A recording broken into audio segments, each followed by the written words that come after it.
नमस्कार मित्रों, मैं ज्ञानेश चतुर्वेदी और आप हैं A+ एकेडमी के साथ। जैसा कि आपको पता है कि आज लाइव क्लास नहीं चल पाई है, जिसके कारण हम जो वीडियो है वो अपलोड करके और ये आपको शाम तक मिल जाएगा। हम लोग बात कर रहे थे इतिहास के बारे में। इतिहास में हम लोग पढ़ चुके थे, इतिहास के स्रोत में जो चीनी लेखक थे उनके बारे में हम लोग पढ़ चुके थे। ठीक है, आज हम लोग बात करेंगे रोमन लेखक की। और जो रोमन लेखक है, जो भारत के बारे में जिन्होंने लिखा, रोमन लेखक। और रोमन लेखक में हम लोग बात करेंगे प्लिनी। ठीक है, अब प्लिनी जो रोमन लेखक था, इसने क्या लिखा? सबसे पहले अगर हम लोग बात करें, इसकी पुस्तक थी। इसकी पुस्तक का नाम क्या है? इसकी पुस्तक का नाम है नेचुरल हिस्टोरिका। और इसने अपनी पुस्तक नेचुरल हिस्टोरिका में क्या लिखा?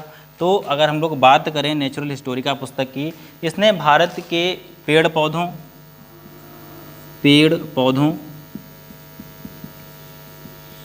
कह सकते हैं, वनस्पति, ठीक है, और आर्थिक संसाधन का मतलब अगर हम लोग बात करें तो खनिज से है। किससे है? खनिज से है के बारे में इसने अपनी पुस्तक में लिखा। दूसरी अगर हम लोग बात करें, इसकी पुस्तक से हमें क्या जानकारी मिलती है? तो इसकी पुस्तक से हमें भारत और इटली, इटली के मध्य संबंध के बारे में जानकारी मिलती है। तो एक है रोमन लेखक प्लिनी, इनके बारे में इनकी पुस्तक का नाम क्या है? तो नेचुरल हिस्टोरिका है। इन्होंने अपनी पुस्तक में क्या लिखा? तो इन्होंने अपनी पुस्तक में पेड़ पौधों, वनस्पति और खनिज संसाधनों के बारे में बताया। इनकी पुस्तक से भारत और इटली के मध्य संबंध के बारे में हमें जानकारी मिलती है। अब हम लोग बात करते हैं दूसरी। ये तो बात हो गई रोमन लेखक की। रोमन लेखक के बाद हम लोग बात करते हैं अरबी लेखकों की। कौन कौन से अरबी लेखक प्रमुख हैं जो भारत आए और भारत के बारे में उन्होंने लिखा? तो अरबी लेखकों में सबसे पहले और सबसे इम्पॉर्टेंट हैं अल-बरूनी। अरबी लेखकों की अगर हम लोग बात करते हैं तो जो सबसे पहला अरबी लेखक है उसकी अगर हम लोग बात करें, उसका नाम है अल-बरूनी। क्या नाम है? अल-बरूनी। अब अल-बरूनी की बात करें, अल-बरूनी जो लेखक है किसके साथ आया? तो ये महमूद गजनवी के साथ आया। किसके साथ आया? महमूद गजनवी के साथ आया। ठीक है, अब ये महमूद गजनवी के साथ आया। महमूद गजनवी की बात कर लेते हैं। महमूद गजनवी के साथ और भी विद्वान आए थे, जिसको हमने ट्रिक बताई थी, फूफा। कौन कौन था? फारूकी, उलवी, फिरदौसी और अल-बरूनी। ये चारों किसके साथ आए थे? तो महमूद गजनवी के साथ आए थे। इनकी अगर हम लोग बात करें, फारूकी, उलवी, फिरदौसी, अल-बरूनी। अल-बरूनी की रचनाएं कौन कौन सी हैं या कौन सी रचना है? इसको बोलते हैं तहकीक-ए-हिंद। तहकीक-ए-हिंद, ठीक है ना। इसको बोलते हैं किताबुल-ए-हिंद। किताबुल-ए-हिंद, या इसी का नाम है भारत की खोज। क्या नाम है इसका? भारत की खोज। ठीक है ना। अब अल-बरूनी की अगर बात करें, इसको किस किस भाषा का ज्ञान था? इसको फारसी, अरबी और संस्कृत का ज्ञान था।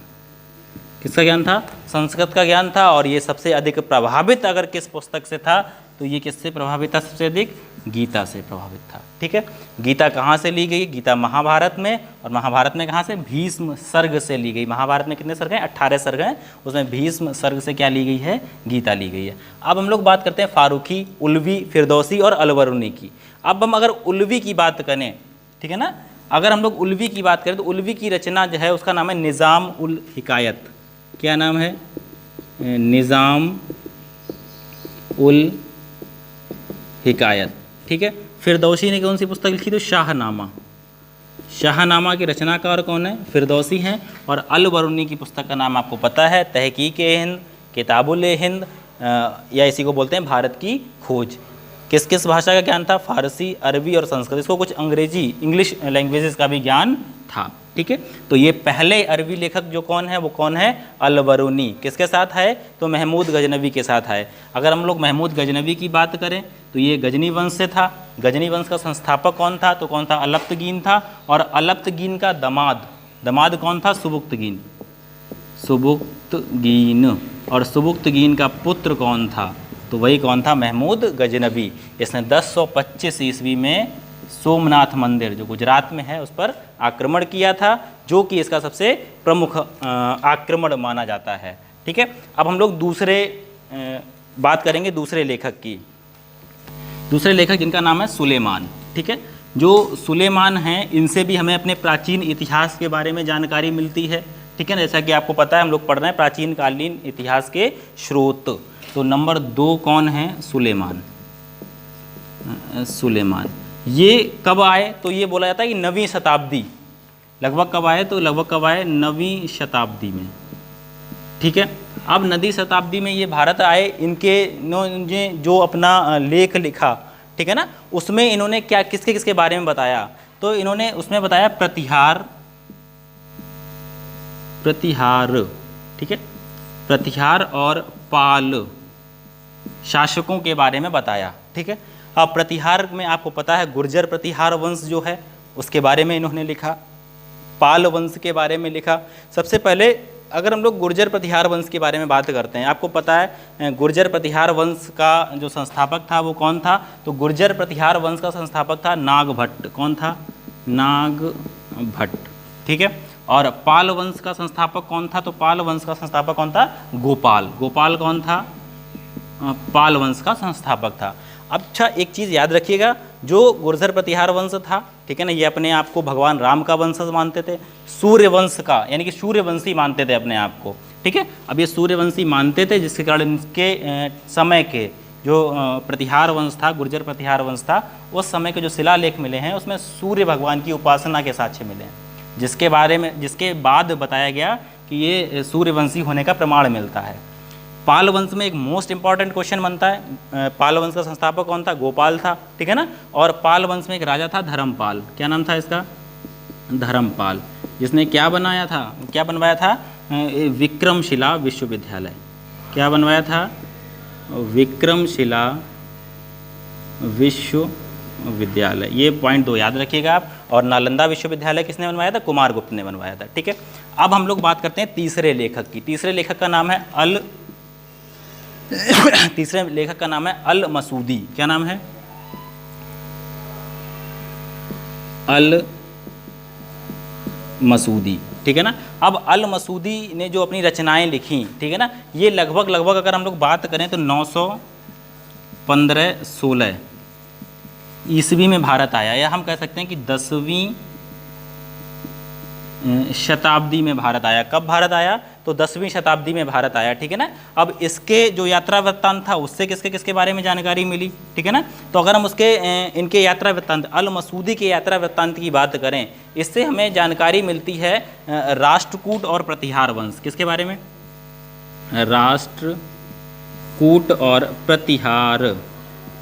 राष्ट्रकूट और प्रतिहार शासकों के बारे में जानकारी मिलती है। प्रतिहार के बारे में आपको बता ही चुके हैं, गुर्जर प्रतिहार वंश है। राष्ट्रकूट वंश की अगर हम लोग बात करें तो राष्ट्रकूट वंश का संस्थापक कौन था, तो कौन था, दंतीदुर्ग। कौन था, दंतीदुर्ग था। ठीक है, अब राष्ट्रकूटों में अगर हम लोग बात करें, एक इम्पॉर्टेंट क्वेश्चन आता है कि कैलाश मंदिर का निर्माण किसने करवाया था। तो अगर हम लोग कैलाश मंदिर की बात करें, ठीक है ना, तो ये करवाया था कृष्ण फर्स्ट ने करवाया था। तो कैलाश मंदिर का निर्माण किसने करवाया, कृष्ण फर्स्ट ने करवाया। ठीक है ना, और अजंता की गुफाएं किसने बनवाई, तो एक क्वेश्चन आता है, राष्ट्रकूटों ने बनवाई। किसने बनवाई, राष्ट्रकूटों ने बनवाई। तो ये तो बात हो गई सुलेमान और अल मसूदी की। सुलेमान जो आया वो 9वीं शताब्दी में भारत आया, और अल मसूदी की अगर हम लोग बात करें, अल मसूदी कब भारत आया, तो अल मसूदी भारत आया 10वीं शताब्दी में। ठीक है, अब नेक्स्ट हम लोग बात करते हैं तारानाथ। ठीक है, तारानाथ, ये तारानाथ भी कैसा है, तो कह सकते हैं कि एक लेखक था, इसने भारत के बारे में लिखा। ठीक है, इसकी 2 प्रमुख रचनाएं हैं जिसमें इसने भारत के बारे में लिखा। ठीक है, तो उनके बारे में बात करते हैं। तारानाथ, ठीक है ना, तारानाथ कहाँ से आया, सबसे पहले तो हम लोग बात करें तो ये कैसा था, तिब्बती लेखक था। कैसा था?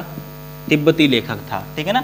अब इसके ग्रंथ की अगर बात करें तो इसके ग्रंथ था कंग्यूर और तंग्यूर, ठीक है ना। एक ग्रंथ का नाम क्या है? कंग्यूर, और दूसरे ग्रंथ का नाम क्या है? तंग्यूर। इन दोनों ग्रंथों से भारत के बारे में जानकारी मिलती है, या हम ये कह सकते हैं तारानाथ के जो दो ग्रंथ हैं कंग्यूर और तंग्यूर, इन दोनों ग्रंथों से हमें जो हमारा प्राचीन भारत है उसके बारे में जानकारी मिलती है, ठीक है। अब हम लोग बात करते हैं तारानाथ के बाद नेक्स्ट जो हैं उनका नाम है मार्को पोलो। मार्को पोलो के बारे में आप लोगों ने बहुत अच्छे से पढ़ा होगा, ठीक है ना, इनका नाम भी सुना होगा। क्यों सुना होगा? मार्को पोलो, ठीक है। ध्यान दीजिएगा, मार्को पोलो की अगर हम लोग बात करें, इनकी एक पुस्तक थी, ठीक है ना।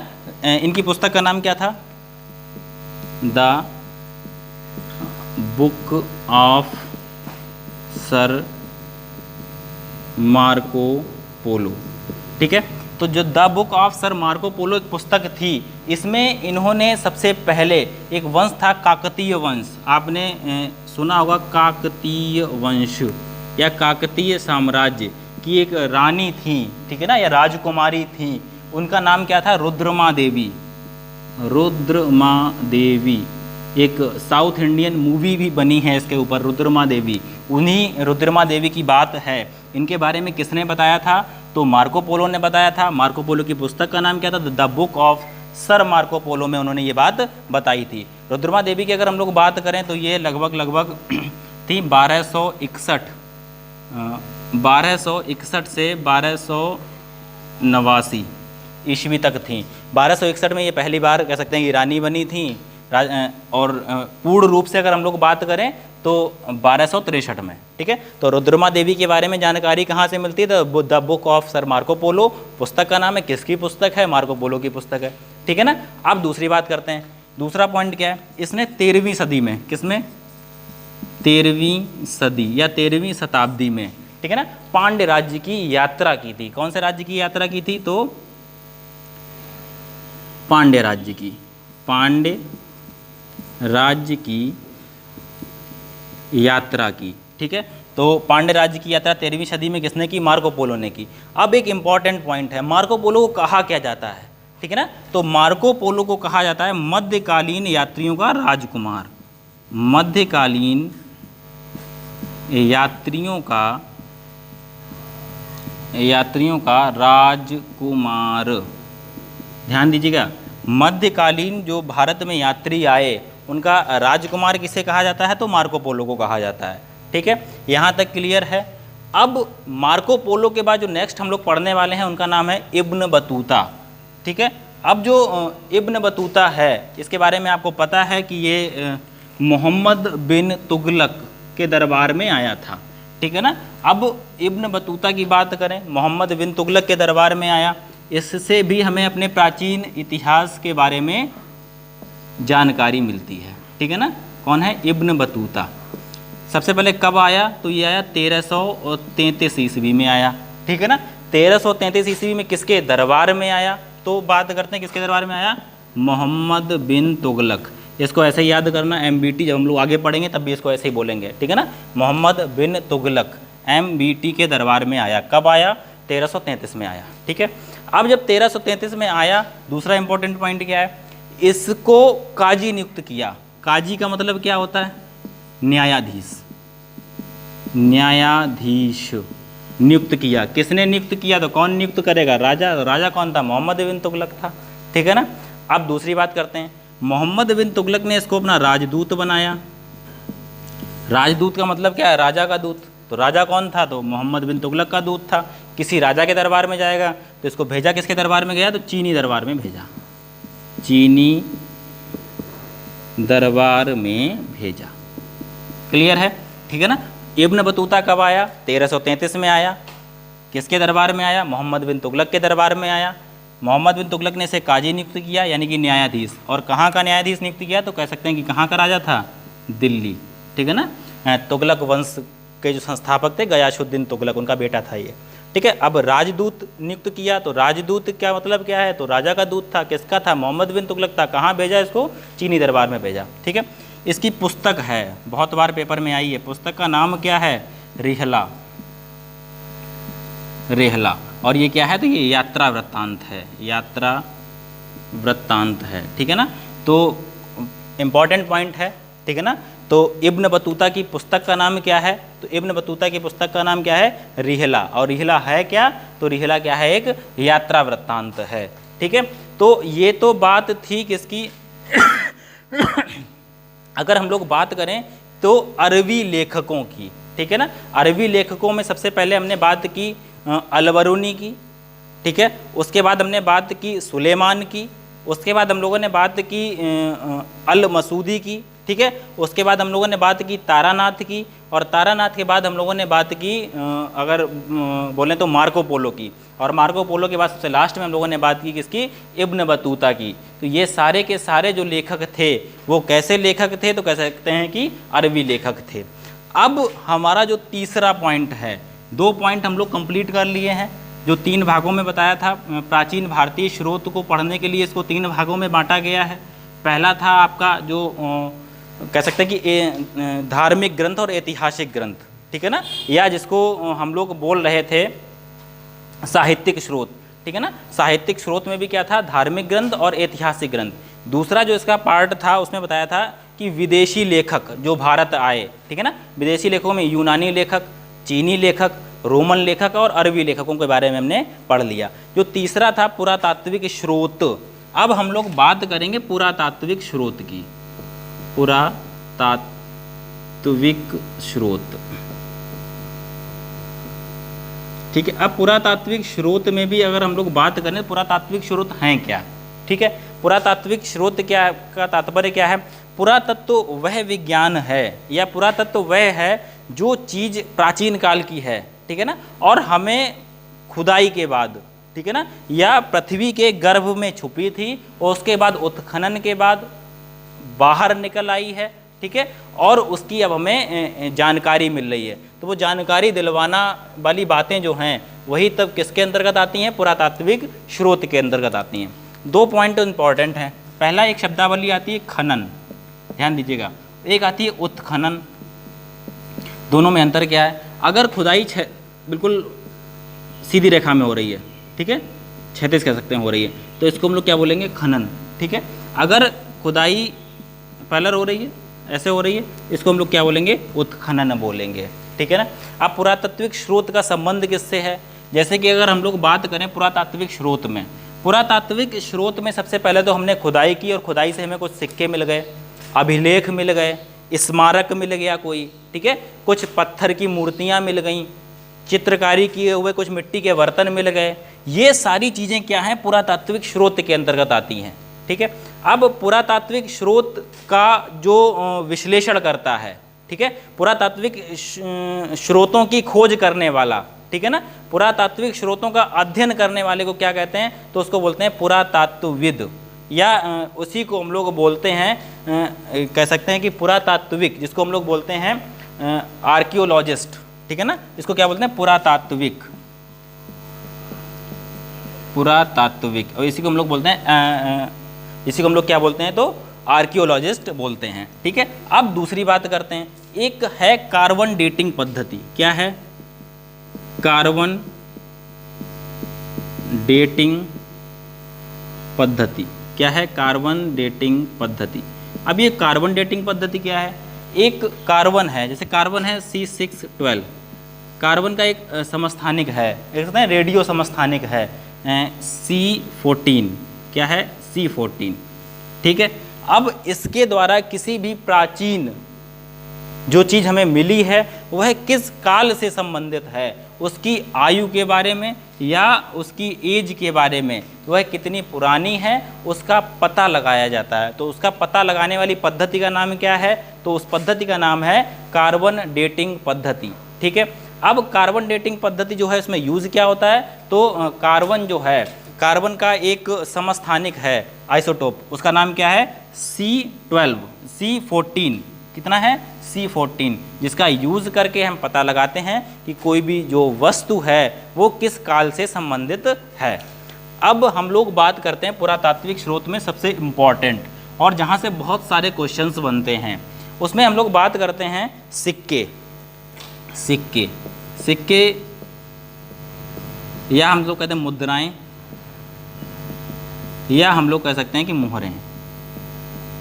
ध्यान दीजिएगा, सिक्के जो हमारा मेन वो है, वो क्या है, सिक्के का है। सबसे पहले अगर हम लोग बात करें सिक्कों का अध्ययन क्या कहलाता है, तो सिक्कों का अध्ययन कहलाता है न्यूमिस्मेटिक्स, न्यूमिस्मेटिक्स क्या कहलाता है, न्यूमिस्मेटिक्स कहलाता है। ठीक है, सिक्कों का या पुराने सिक्कों का अध्ययन क्या कहलाता है, तो न्यूमिस्मेटिक्स कहलाता है। अब दूसरे पॉइंट की बात करें, ये तो बात हो गई पहले पॉइंट की। दूसरे पॉइंट की बात करें, प्राचीन काल में जो अधिकांश सिक्के और मुहरें, प्राचीन काल में अधिकांश सिक्के और मुहरें किसकी बनी होती थी, तो धातुओं की बनी होती थी। किसकी बनी होती, तो कह सकते हैं कि धातुओं की बनी होती थी। अब धातुओं से क्या मतलब है, जैसे तांबा हो गया, सोना हो गया, चांदी हो गया, शीशा हो गया। शीशा धातु वाली बात कर रहे हैं, कांच की बात नहीं कर रहे। तो इन सब की वो बने होते थे। ठीक है, अब तीसरी बात करते हैं हम लोग, प्राचीन काल में जिन सिक्कों पर कोई भी लेख नहीं होता था, ठीक है ना, प्राचीन काल में जिन सिक्कों पर कोई भी लेख नहीं होता था, क्या नहीं होता था, लेख नहीं होता था, और होता क्या था, तो आकृतियाँ होती थीं। क्या होती थीं, आकृतियाँ होती थीं। ऐसे सिक्कों को क्या कहा जाता था, तो जो ऐसे सिक्के थे उन्हें पंचमार्क या आहत सिक्के कहा जाता था। क्या कहा जाता था, पंचमार्क या आहत सिक्के कहा जाता था। ठीक है, तो ऐसे सिक्के जिन पर कोई लेख नहीं होता था, केवल आकृतियाँ होती थीं, उन्हें क्या कहते थे, तो उन्हें पंचमार्क या आहत सिक्के कहा जाता था। अब एक क्वेश्चन आता है कि भारत में सर्वाधिक पुराने सिक्के कौन से थे, तो भारत के जो सर्वाधिक पुराने सिक्के हैं वो कौन से हैं, पंचमार्क या आहत सिक्के हैं। जो कब के हैं, वो बौद्ध काल के समकक्ष कहे जाते हैं, 5वीं और 6ठी ईसा पूर्व पुराने हैं। और ये कहाँ के हैं, तो बौद्ध धर्म जो था हमारा, भगवान बुद्ध जो थे उनके समकालीन बोले जाते हैं, और इनका नाम क्या है, पंचमार्क या आहत सिक्के हैं। ठीक है, तो कितने पुराने हैं, 5वीं या 6ठी ईसा पूर्व पुराने हैं। इन्हें पंचमार्क या आहत सिक्के कहा गया। अधिकांश किसके बने थे, तो अधिकांश ये बने थे चांदी के, और कुछ सिक्के ऐसे भी प्राप्त हुए हैं जो तांबे के बने थे। तो बात लिख लो, अधिकांश कैसे हैं, चांदी के, और कुछ कैसे हैं, तो तांबे के। ठीक है ना, ये कैसे हैं, तो भारत के सबसे प्राचीन सिक्के, भारत के एसएससी में क्वेश्चन आया है, सबसे प्राचीन सिक्के कौन से हैं, तो पंचमार्क या आहत सिक्के हैं। किसके समकालीन हैं, तो गौतम बुद्ध के समकालीन हैं, 5वीं और 6ठी ईसा पूर्व के हैं, और इनका नाम क्या है, तो पंचमार्क या आहत सिक्के हैं। किसके बने हैं, तो चांदी, और कुछ मेनली किसके हैं, चांदी के हैं, और कुछ किसके हैं, तो तांबे के हैं। ठीक है, अब एक चीज़ याद रखिएगा, पंचमार्क या आहत सिक्के हैं कौन से, ऐसे सिक्के जिन पर कोई भी लेख नहीं होता था, कोई भी लेख नहीं होता था, केवल आकृतियाँ विद्यमान रहती थीं, कोई भी डिजाइन बनी रहती थी, उनको क्या कहते हैं, तो उनको पंचमार्क या आहत सिक्के कहते हैं। ठीक है, तो चौथे पॉइंट की बात करते हैं।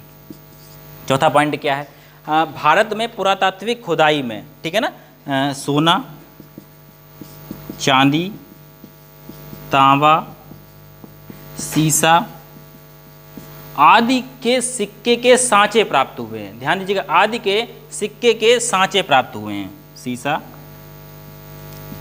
आदि के सिक्के के सांचे प्राप्त हुए हैं। क्या प्राप्त हुए हैं, सांचे प्राप्त हुए हैं। अब ये जो सांचे प्राप्त हुए हैं, इन सांचों में जो अधिकांश सांचे हैं, यानी कह सकते हैं जो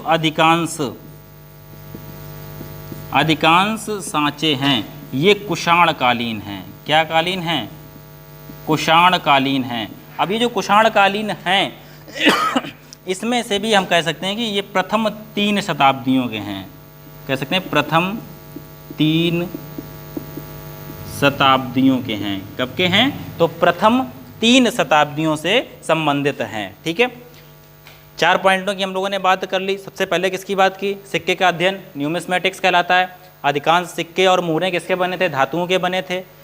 उसके बाद तीसरा पॉइंट बात की, जो जिन सिक्कों पर कोई भी लेख नहीं होता था, केवल आकृतियाँ होती थी, उन्हें पंचमार्क या आहत सिक्के कहा जाता था। उसके बाद हम लोगों ने बात की भारत के सबसे प्राचीन सिक्के कौन से हैं, तो पंचमार्क या आहत सिक्के कहलाते हैं। ये सिक्के बौद्ध धर्म यानी कि जो गौतम बुद्ध हैं उसके समकालीन हैं, 5वीं या 6ठी ईसा पूर्व से संबंधित हैं। 5वीं या छठी ईसा पूर्व,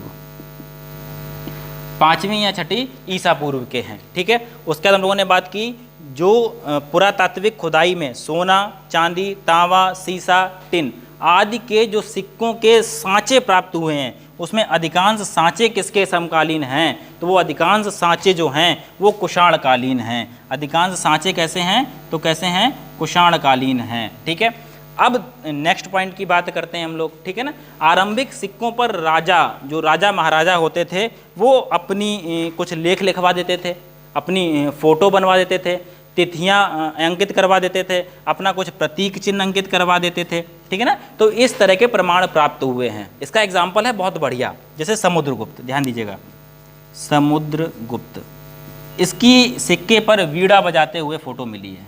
कैसे मिली है? वीणा बजाते हुए फोटो। ठीक है ना, अब किसी की वीणा बजाते हुए फोटो मिल गई, इससे अनुमान क्या लगाया गया? तो ये संगीत प्रेमी है। ठीक है ना, ये समुद्रगुप्त कौन है? वही है, इसे भारत का नेपोलियन कहा जा रहा है। ठीक है ना, तो समुद्रगुप्त कौन है? ये भारत का नेपोलियन।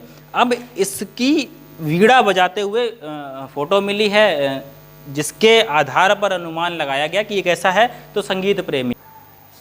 इसके बाद हम लोग बात करते हैं शतकर्णी, इसको बोलते हैं शातकर्णी, शातकर्णी। ठीक है, सातकर्णी जो राजा था सातवाहन वंश का था, और इसके जो सिक्के थे उस पर जलयान, क्या बना था? जलयान बना था।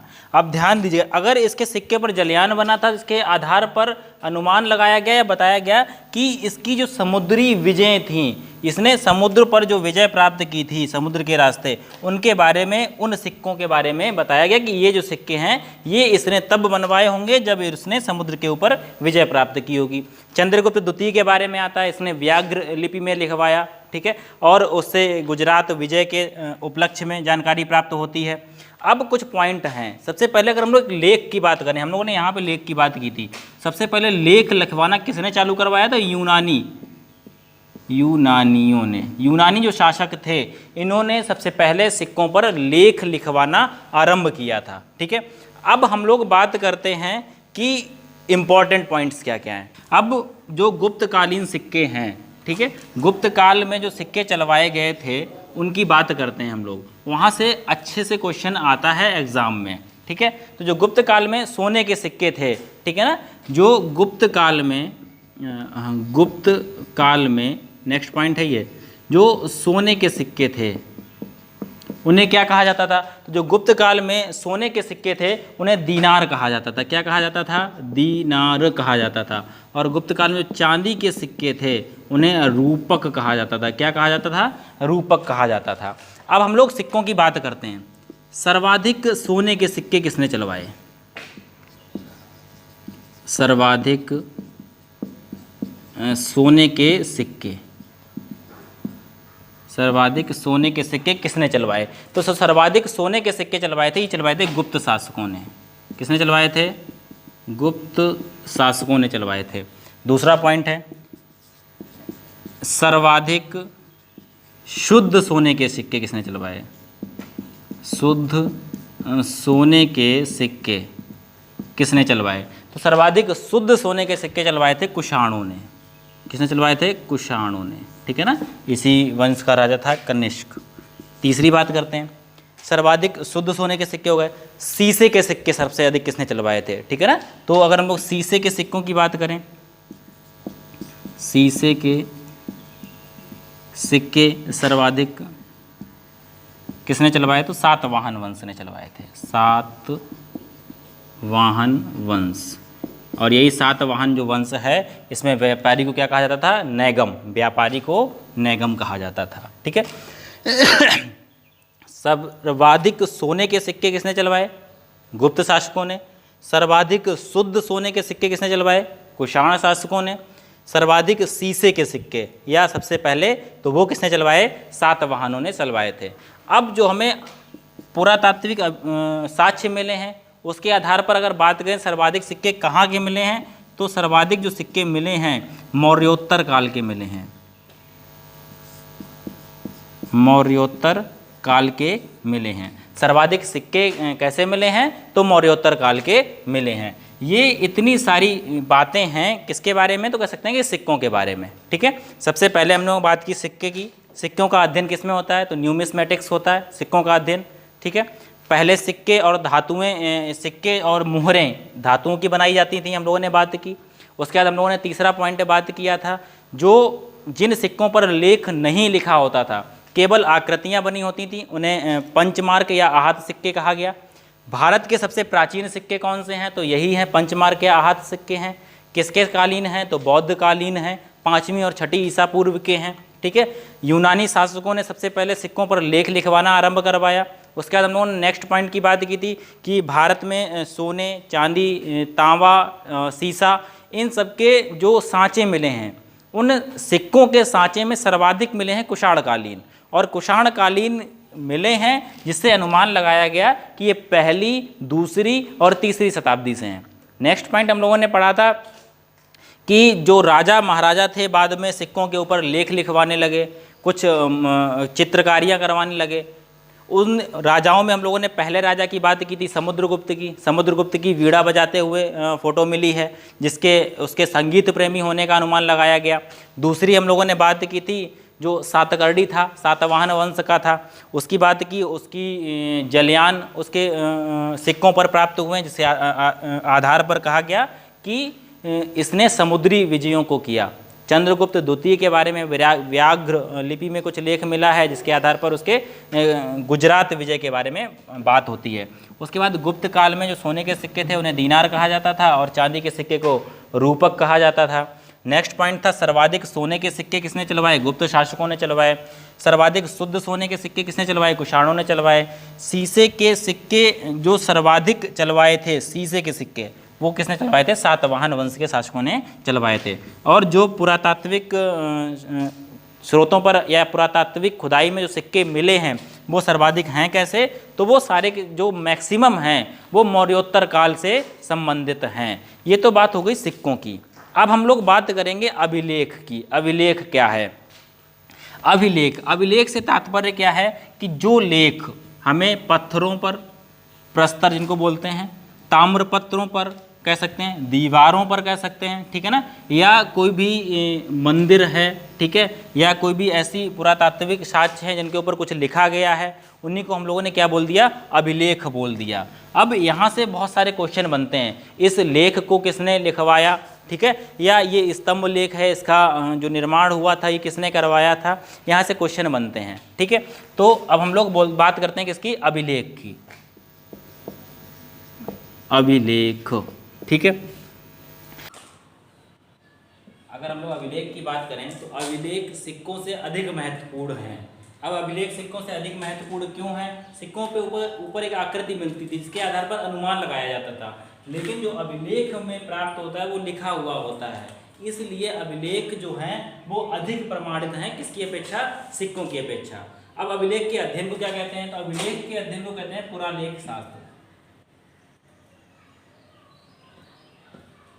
अभिलेख के अध्ययन को क्या कहते हैं, तो अभिलेख के अध्ययन को कहते हैं पुरालेख शास्त्र। पुरालेख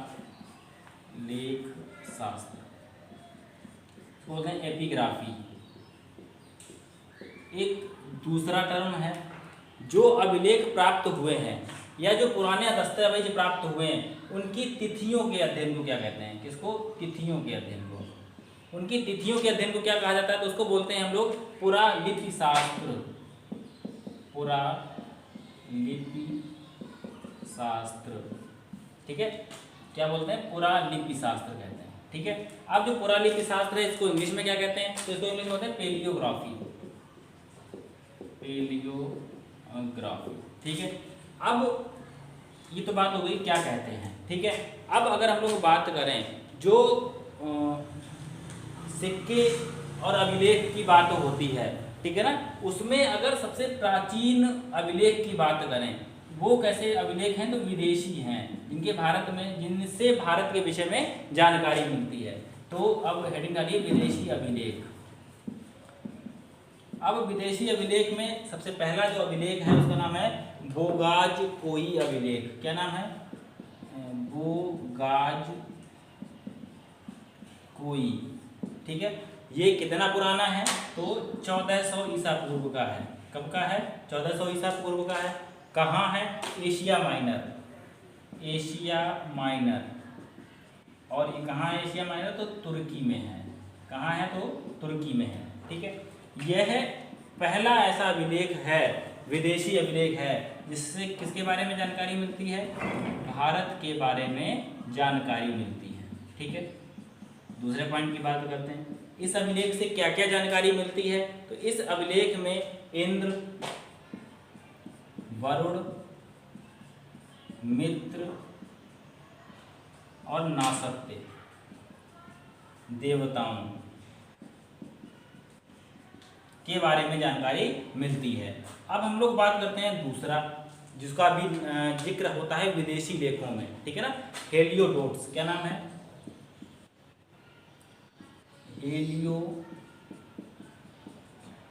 हेलियोडोट्स। ये कैसा है? तो यह है यूनानी राजदूत,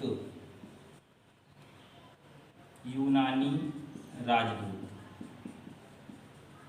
और इस यूनानी राजदूत जो है, इसका विदिशा, वेशनगर बोलते हैं, वेशनगर अभिलेख।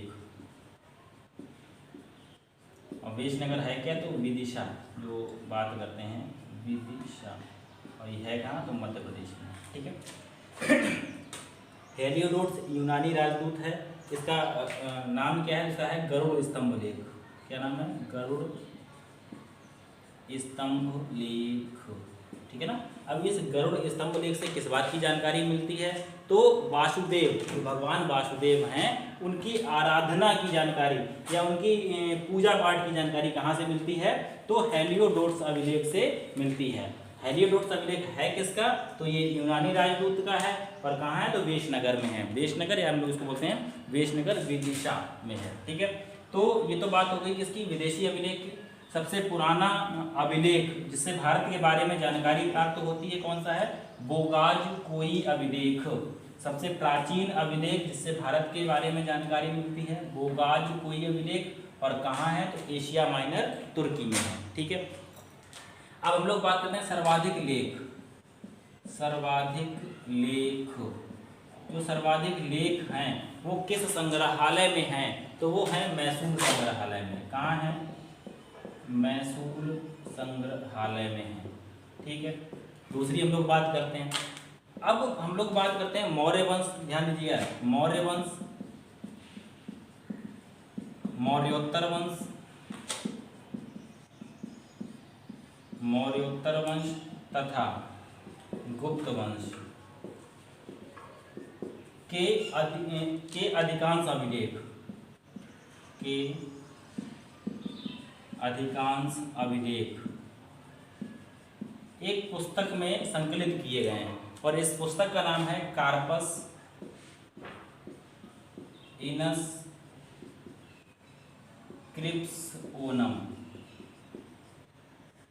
कार्पस इनस्क्रिप्शनम, ठीक है। क्या पॉइंट क्या है? मौर्य वंश, मौर्योत्तर वंश तथा गुप्त वंश के अधिकांश अभिलेख कार्पस इनस्क्रिप्शनम पुस्तक में संकलित किए गए हैं। इसको आप अलग अलग पढ़िएगा, कार्पस इनस्क्रिप्शनम, ऐसे याद करेंगे तो याद हो जाएगी। मौर्योत्तर तथा गुप्त वंश के अधिकांश अभिलेख कार्पस इनस्क्रिप्शनम पुस्तक में संकलित किए गए हैं, ठीक है। अब हम लोग बात करते हैं 14वीं सदी की। ध्यान दीजिएगा, मोस्ट इंपॉर्टेंट पॉइंट है 14वीं सदी की, ठीक है ना। अब 14वीं सदी की अगर हम लोग बात करें तो तुगलक वंश था। तुगलक वंश में भी एक नाम आता है फिरोज शाह तुगलक का। इसने क्या किया? फिरोज शाह तुगलक, ठीक है। फिरोज शाह तुगलक को दो अभिलेख मिले अशोक के। एक तो था, जो अभिलेख था वो था मेरठ उत्तर प्रदेश, मेरठ उत्तर प्रदेश। और दूसरा जो अभिलेख मिला इसको, वो मिला टोपरा। और टोपरा कहाँ है? हरियाणा। और इन दोनों अभिलेखों को ये कहाँ ले आया? दिल्ली ले आया, ठीक है। दिल्ली में स्थापित करवाया। तो 14वीं सदी में फिरोज शाह तुगलक को अशोक के दो शिलालेख, मेरठ उत्तर प्रदेश तथा टोपरा हरियाणा मिले, जिसे उसने दिल्ली में स्थापित करवाया। अब जो अभिलेख पढ़ने की बात आती है, उसको सबसे पहले पढ़ा 1837 ईस्वी। और किसने पढ़ा? जेम्स प्रिंसेप ने पढ़ा। किसने पढ़ा? जेम्स प्रिंसेप ने पढ़ा। और इसके ऊपर जो लिपि लिखी थी वो कौन सी लिपि को पढ़ा? ब्राह्मी लिपि को पढ़ा। किसको पढ़ा? ब्राह्मी लिपि। ठीक है ना, किस लिपि को पढ़ा? ब्राह्मी लिपि को पढ़ा। ठीक है, तो सबसे पहला पॉइंट क्या बताया इसमें? सर्वाधिक लेख किस संग्रहालय में? मैसूर संग्रहालय में है। मौर्योत्तर तथा गुप्त वंश के अधिकांश अभिलेख कार्पस इनस्क्रिप्शनम नामक पुस्तक में संकलित हैं। 14वीं सदी में फिरोज शाह तुगलक ने को 2 लेख मिले। किसके मिले? अशोक के। पहला था मेरठ उत्तर प्रदेश, दूसरा था टोपरा हरियाणा, जिसे उसने दिल्ली में स्थापित करवाया। और सबसे पहले पढ़ने की बात करें तो 1837 में जेम्स प्रिंसेप, बहुत बार पेपर में पूछा गया है किसने पढ़े, तो जेम्स प्रिंसेप ने पढ़े। और यह जेम्स प्रिंसेप ने इन शिलालेखों पर लिखी ब्राह्मी लिपि को सबसे पहले पढ़ा। अब हेडिंग डालिएगा कि जो अभिलेख थे उनमें प्रयुक्त होने वाली लिपियां, यहाँ से भी क्वेश्चन बनता है कौन सी लिपि दाएं से बाएं लिखी जाती थी या कौन सी लिपि बाएं से दाएं लिखी जाती थी। तो अब हेडिंग डालिएगा अभिलेखों में प्रयुक्त होने वाली लिपियां, हम डालें केवल लिपियां। ठीक है, अब अभिलेखों में प्रयुक्त होने वाली लिपियां कितनी हैं? मुख्यतः 3 हैं। ठीक है, पहली वाली जो है उसको बोलते हैं ब्राह्मी लिपि, ब्राह्मी लिपि है। दूसरी वाली की अगर हम लोग बात करें तो खरोष्ठी लिपि है, खरोष्ठी लिपि है। तीसरी वाली की बात करें तो यूनानी या आर्मेयिक लिपि बोलते हैं इसको, यूनानी या आर्मेयिक लिपि। ठीक है, अब ब्राह्मी लिपि की बात करें, अशोक के जो सर्वाधिक शिलालेख थे, ठीक है ना, अशोक के सर्वाधिक जो शिलालेख थे वो इसी लिपि में लिखे गए, ब्राह्मी लिपि में लिखे गए। ब्राह्मी लिपि कैसे लिखी जाती है? तो ये बाएं से दाएं ओर लिखी जाती है, बाएं से दाएं ओर लिखी जाती है। ठीक है, बाएं से दाएं ओर लिखी जाती है। अब हम लोग बात करें खरोष्ठी लिपि की। अभिलेख, अशोक के कुछ अभिलेख थे, जो कुछ अभिलेख जो थे वो किसमें मिले? तो वो किसमें मिले? खरोष्ठी लिपि में मिले। ठीक है, अब ये कैसे लिखी जाती है? तो ये लिखी जाती है दाएं से बाईं ओर, ये लिखी जाती है दाएं से बाईं ओर लिखी जाती है। ठीक है ना, यहाँ से क्वेश्चन बनता है पेपर में। ब्राह्मी लिपि बाएं से दाएं ओर लिखी जाती है, खरोष्ठी लिपि दाएं से बाएं ओर लिखी जाती है। अब बोलते हैं यूनानी या आर्मेयिक लिपि क्या है? तो जो पाकिस्तान तथा अफगानिस्तान,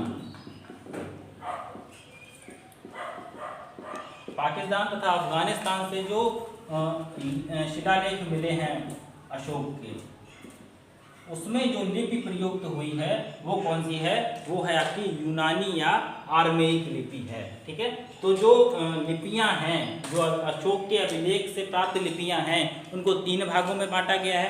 पहली है आपकी ब्राह्मी लिपि, अशोक के सर्वाधिक शिलालेख मिले हैं ब्राह्मी लिपि में, बाएं से दाएं ओर लिखी जाती है जैसे हम लोग हिंदी को लिखते हैं।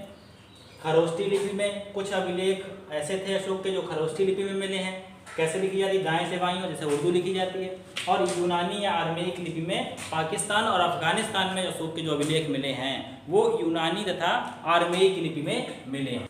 अब इन लोगों ने बात की महत्वपूर्ण शिलालेखों के बारे में। अब हम लोग एक सेपरेट वीडियो बना लेंगे जिसमें सिर्फ हम लोग बात करेंगे शिलालेख, स्तंभ लेख किस शासक ने बनवाए और किस लिए बनवाए गए, उनके लिए हम एक छोटा सा वीडियो बनेगा 5 से 10 मिनट का, उसमें हम लोग बात कर लेंगे, वहाँ से इंपॉर्टेंट क्वेश्चन बनता है। ठीक है, अब हम लोग बात करें जो हम लोग आगे पढ़ रहे थे अभिलेख के बाद जो बात आती है वो आती है कि चित्रकला जो प्राचीन कालीन हमें मिली है, खुदाई में पुरातात्विक साक्ष्य मिले हैं, उनसे हमें पता चलता है कि हमारा प्राचीन काल में हम कैसे चित्रकारी करते थे। मृद भांड, मिट्टी के बर्तन, जैसे कि हम लोग अगर बात करें काली और लाल मिट्टी के बर्तन जो प्राप्त हुए हैं वो हड़प्पा कालीन हैं। ठीक है, तो हड़प्पा कालीन हैं से तात्पर्य क्या है कि वो जो हैं उनसे हमें हड़प्पा काल की जानकारी मिलती है या सिंधु घाटी सभ्यता की जानकारी मिलती है। उसके बाद हम धूसर मृदभांड की बात करें तो वो वैदिक काल से संबंधित हैं। तो इस तरह से मृदभांड या मिट्टी के जो बर्तन हैं वो भी पुरातात्विक स्रोत के अंतर्गत आते हैं। अब ये तो बात हो गई पुरातात्विक स्रोत की। अब स्रोत के बाद जो हमारा नेक्स्ट वीडियो जो कल की क्लास रहेगी उसमें हम लोग बात करेंगे प्राचीन कालीन इतिहास की, जैसे पुरापाषाण काल, मध्य पाषाण काल और नवपाषाण काल की बात करेंगे। ठीक है, वीडियो को लाइक करिए, शेयर करिए, चैनल को सब्सक्राइब करिए। Wish you all the best, thank you.